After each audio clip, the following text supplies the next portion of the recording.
This is the Rebel Call channel. Welcome to today's show. As everybody out there knows who has followed my channel over the years, even though I'm brand new to YouTube, my motto has always been that love wins. So I want to make it really clear before I do this video. Love wins. And of course, by love winning, I mean communism wins, right? Because everybody knows that love wins just really means let's embrace insanity and let's allow insane people to be empowered and have more rights than the sane people. Because when we do that, of course, what it leads to is laws and things put in place to silence people who are exposing a tyrannical rogue government. And eventually, of course, all the insane people will be silenced like all of us are. But I have to show you a couple of stories that popped up and I got wind of what's going on in the United States of Babylon, because it is absolutely hysterical but frightening and sad at the same time. Now, the first story I'll show you is furries. That's right, furries. For those of you that don't know what a furry is, of course, I identify as a furry, so I don't want anybody out there to get me for hate speech. I identify as a furry, and I'm sure you guys do too. In my spare time, I dress up as Popeye the Sailor Man. I get one of those big costumes. Sometimes, actually, I do Donald Duck, but either or. And I get intimate with my fellow ladies who I don't even know if it's a girl or boy, whatever is underneath there. It's called furry action, right? You dress up as one of these animals. You know, you go to a theme park and you see Pluto or Mickey Mouse if you go to a CIA Disney World. Well, I do that in my spare time. That's what furries do. So this is what furries are, right? They dress up as animals and somehow they're attracted to each other. Don't ask me. I mean, a long time ago, someone told me that there was rooms with padded walls that were literally created for people like this. But anyway, furries who are now popping up around elementary schools. And of course, we shouldn't be concerned about that, right? It's one thing to be a furry and to be allowed to exist. It's another thing if a furry is targeting kids. That's, I think, when a lot of us draw the line, which is exactly what we see the government doing with the LGBT movement that's going on. It wasn't enough for people to just say, yeah, okay, let them get married. Their sin is their sin. They could deal with God after the fact. But they decided to empower the people and just continue to gaslight them to the point that they want to get into public schools and get into libraries and grind on kids. I mean, all sorts of insane stuff. So, of course, now everybody's infuriated by it because, well, you push sane people only so far, right? Well, here we have furries who are walking around in Sacramento, California, near an elementary school. And of course, they have satanic symbols written all over their bodies. I mean, I'll play the news clip for you, but it's funny to hear even just a guy out there and he's like, I think it's some type of satanic pentagram on his body. That's right, of course it is. And you think it's a coincidence that the furries have that written on? Because they're probably members of the local satanic temple. Because of course these people have religious freedoms protected, and people like me who are openly Christian, openly, I should say, a devout follower of Jesus Christ, we are not protected by religious freedom. We are not protected at all whatsoever. But of course, if you're a furry, you are. Take a look at what's going on in California. Now to another story raising eyebrows. Tonight, parents are on alert in Antelope over a group of costumed characters spotted at a children's playground. Thanks for joining us here at 5:30. I'm Hunter Sowards. And I'm Curtis Ming. Parents say the group is showing up to a park next to an elementary school. Your reporter Andrew Hobner has the furry fears and what the school district is saying about it. It's a quiet afternoon in Antelope's Firestone Park, but Chris Williams says around the end of school is where the problems start. I've given up everything I have to do. The principal never got back to me, and other parents. This past week, costumed individuals known as furries have been arriving at the park next to Olive Grove Elementary School. They're causing trouble, making their TikTok videos, filming their arguments with parents that don't want them here. Chris Williams was concerned about the uncertainty of the specific identities of the individuals. The satanic, the pentagrams, the fact that we don't know who they are. A concern further amplified when he was shown a suggestive TikTok of one of the costumed personas. One of the kids said, oh, furries are here. This is their TikTok. Another parent who wished to not be on camera expressed worry over the individuals arriving during a time of day when the most young children were out at the park. The Dry Creek Elementary School District telling CBS 13 in a statement, quote, "We are aware of the costumed individuals commonly referred to as furries being spotted at parks near two of our schools and adding, the furries are not breaking any laws by being dressed up in a public park. These parks are not part of the school grounds. Thursday afternoon, one was spotted on campus and law enforcement was called. The individual left campus but could be seen on the other side of the park later that day. As Williams echoes the concern of other parents CBS 13 spoke with. I understand there's technically not laws fully broken, but it's alarming. Seeing the video, knowing the state of things. The sheriff's department says it has not received any calls. And it makes sense that that would happen in California. And it makes more sense if you understand these people that it would occur near an elementary school. They didn't randomly just pick an elementary school to be near because, of course, real statistics and data show us that some people with a certain preference actually really prefer children. And that's why you see those people with that certain preference constantly wanting to be around your kids, okay? Nobody ever says, why do they care so much? They're not their kids, they're just other people's kids. Why do they want to be around? Oh, because they don't want, they want to protect them from hate. What?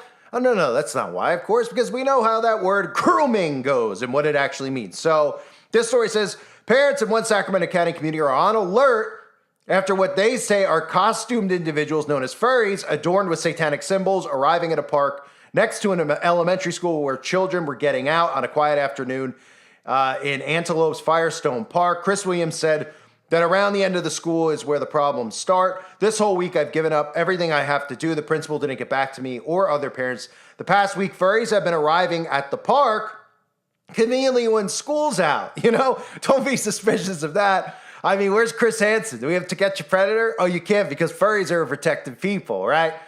You can't say anything because it's hateful for you to say something and to be suspicious of what we're assuming are grown-ups who are dressing up as furries, okay, as like wolves and whatever else these things are, and they're sitting outside of a school. You don't think that's called targeting?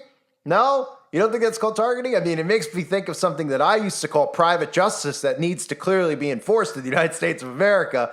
Because if, the police and nobody else, and we know they're not going to do anything because this whole thing has been set up to be destroyed, right? And we all know the Fraternal Order of Police aren't going to do anything to help civilians. In fact, all the government's going to do is enhance the problem and tell you that this is normal and people like me or you should be silenced for saying, hey, we should probably look out for our kids, especially if grown-ups dressing up as Bugs Bunny are outside the school and in their spare time, they like to do lap dances to each other while they're dressed up as Porky Pig. I mean, maybe common sense would say, yeah, you know what?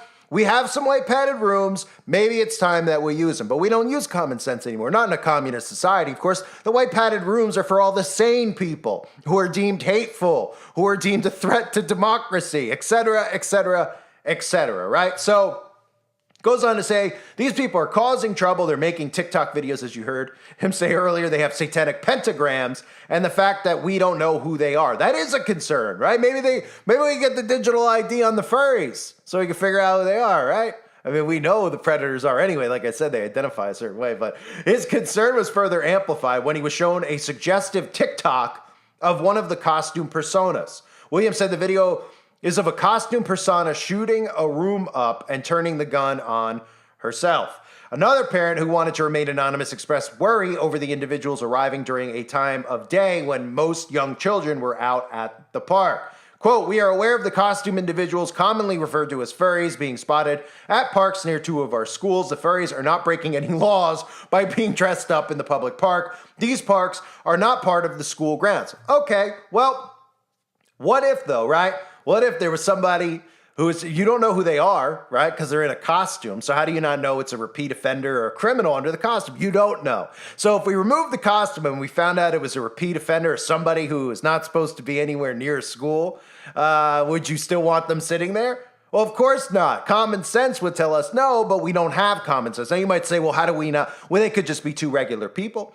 Well, what if you start seeing suspicious behavior, like 2 grown-ups dressing up as furry animals, dressing up as Daffy Duck and showing up at a park every single day as school's let out? I'd say that qualifies as suspicious behavior, and I say that qualifies as something needing to be done. But of course, we know that the news isn't here to inform us or help us. The news is here to agitate us and to hurt us. So a story like this is never gonna get solved, but what it's gonna do is drive people crazy because sanity is never the answer to the problem, okay? Now, here's another story some of you may have heard. A couple people asked me to cover it, so I'm going to cover it. We have somebody out there who is speaking about gender season. Does that sound familiar? Probably not, but now it's the newest thing, gender season. So you could identify as a season, depending on what season it is, you might identify as the season, or even in the summer or the fall, you might decide it's summer, but you want to identify as winter, because nothing makes any sense. And of course, we empower this. This is what communism empowers, and that's why this person who's about to speak insanity to you has Karl Marx up on the wall right behind its head. Right? And I say it because I don't know what gender season it's identifying as today, so I can't really say man, woman, fall, spring, summer, or whatever else. Right? I can't really say it, but I can say that Karl Marx is right behind the head of this, and that's why I've constantly been talking about the importance of understanding, okay, the Communist Manifesto and what they're doing to the youth out there by implementing all of this insanity. Yes, there's Noahide laws, but there's also the Communist Manifesto. They work hand in hand. Okay, they work hand in hand. There's a blueprint in place. There is no gender. Everything is destroyed except for the ruling class. And the ruling class is your Jeff Bezoses of the world, your celebrities of the world. Not people like this, but people like this are part of the problem. These are the people who are causing people to lose their minds, and then they're normalizing it, and they're promoting it, and telling you if you speak against it, you should go to jail for hate speech. Listen to Gender Season. Can your gender change from season to season? Hi, I'm Dee, my pronouns are they, them, but I also go by any pronouns, and today's video is inspired by an ex of mine who used to say to me, why does your gender change so dramatically season to season? And I want to talk about that. For a lot of trans and non-binary individuals, you may also find yourself changing or exploring your expression or gender identity depending on the season.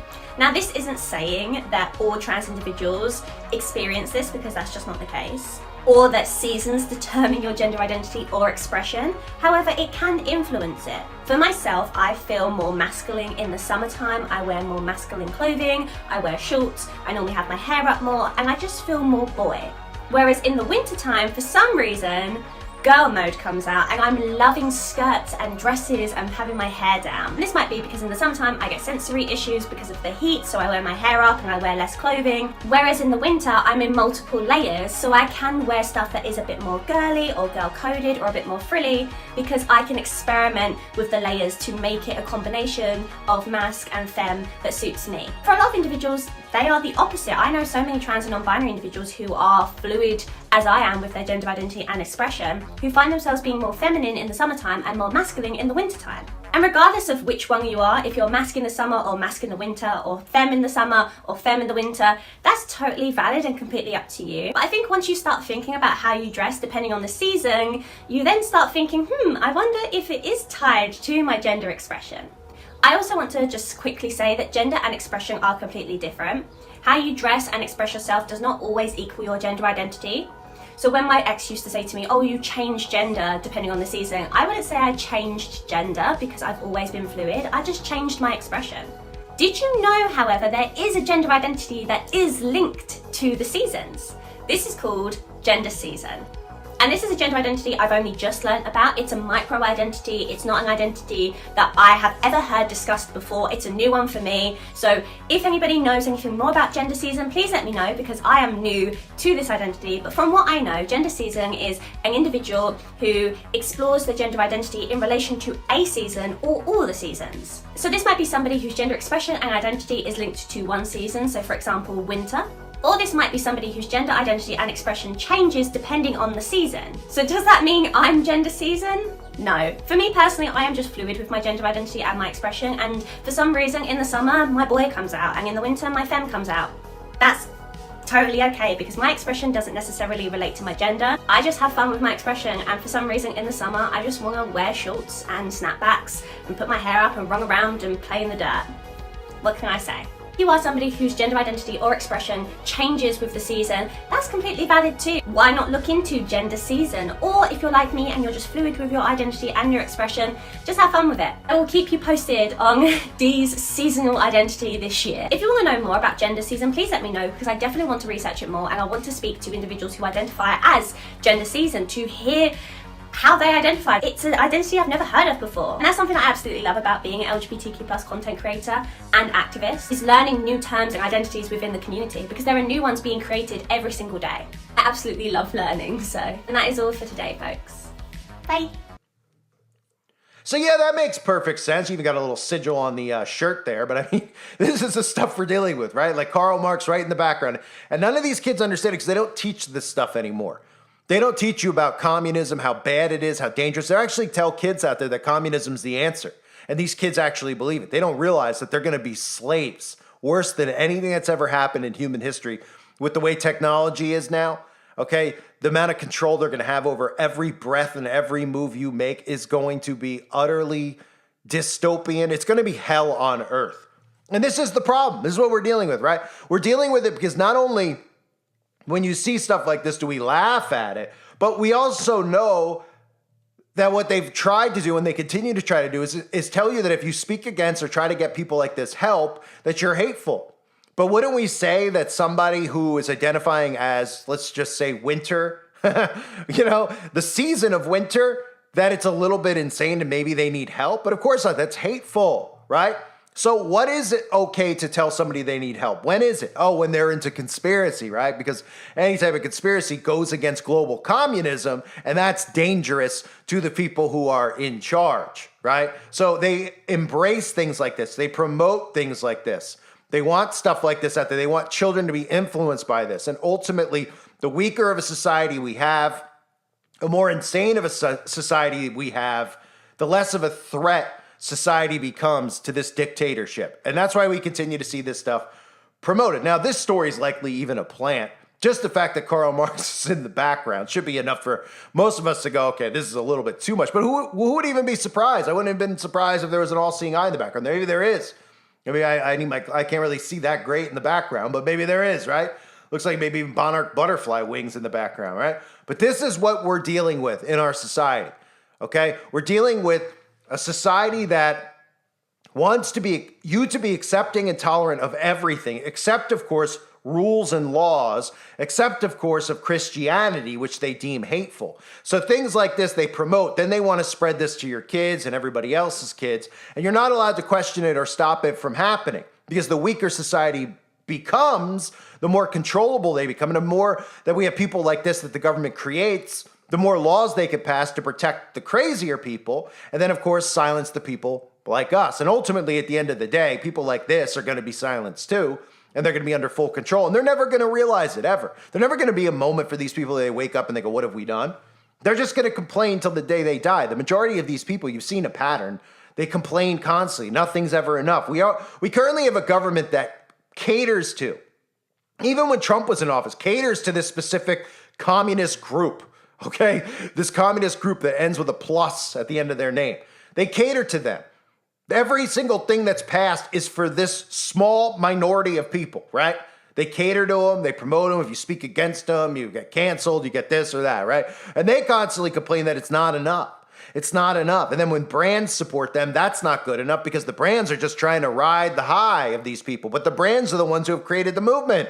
The corporations are the one who have created the movement. These people don't even realize where this movement has come from. They think it's some organic movement that they made up. They joined on board a government movement. That's what this whole thing is, okay? It's a Marxist movement, literally. That's what we're dealing with. As Karl Marx sits in the background behind whatever, what season is this person identifying as here? Well, I don't know, because they could change it every single day, and that seems perfectly sane in this world, right? Today I feel like this. You heard some of the comments. Yeah, some I feel like a boy in the summer, a girl in the winter, right? You can just say and do what you want. Remember, that all goes back to Aleister Crowley, do without will. So this is what's going on in the world right now. As more and more people are silenced, as more and more truth is suppressed, it's promoted and glorified, all this other stuff. And if you call it out for what it really is, you get silenced for it. But the utter insanity of all of it is that we're really just allowing the youth to be brainwashed by the government, and then they turn into this.